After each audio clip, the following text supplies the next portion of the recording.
Hello, good afternoon. Ito yung tulay dito sa Davao City na ginawa para sa Coastal Road ng Davao. At dito yung ilog ng Davao River. Napakaganda doon no, sa harapan. Yung esplanades niya. Yan. Napakalinis din. May mga bangka. At yan. Dito sa gilid may mga flood control dito.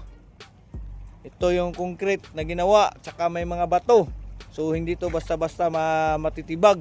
Ito yung tunay na flood control.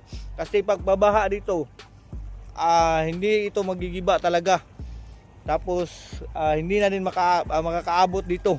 Hindi makakaabot ang tubig. So ito yung tunay na flood control na ginawa ng Davao government. Yan, at saka napakaganda. At hindi lang ito ang ginawa para hindi lalagpas ang tubig dito.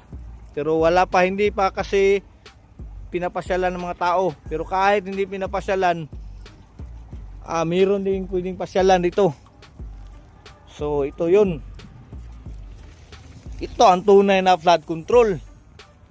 Hindi kagaya sa iba na gawan lang ng parang wall.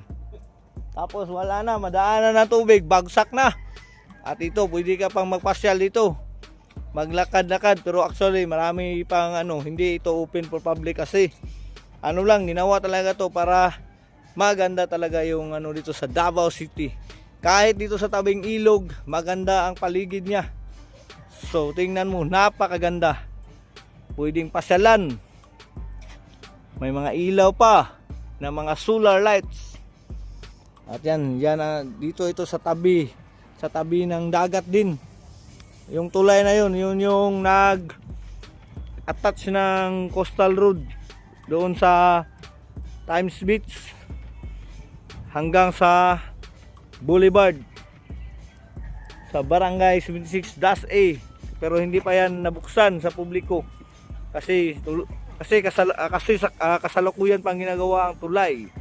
Pag matapos na yan, pwede nang daanan. So napakagandang proyekto.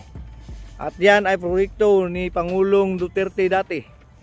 Kaya napakaraming mga magagandang nagawa si Pangulong Duterte. Hindi na sayang ang kanyang paglilingkod sa bayan.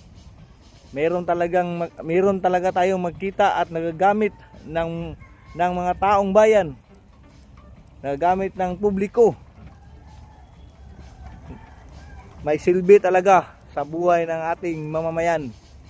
Hindi lang taga Davao ang makakagamit, kundi ang buong mamamayan ng Pilipinas na pumupunta dito. Mga gamit nila yan.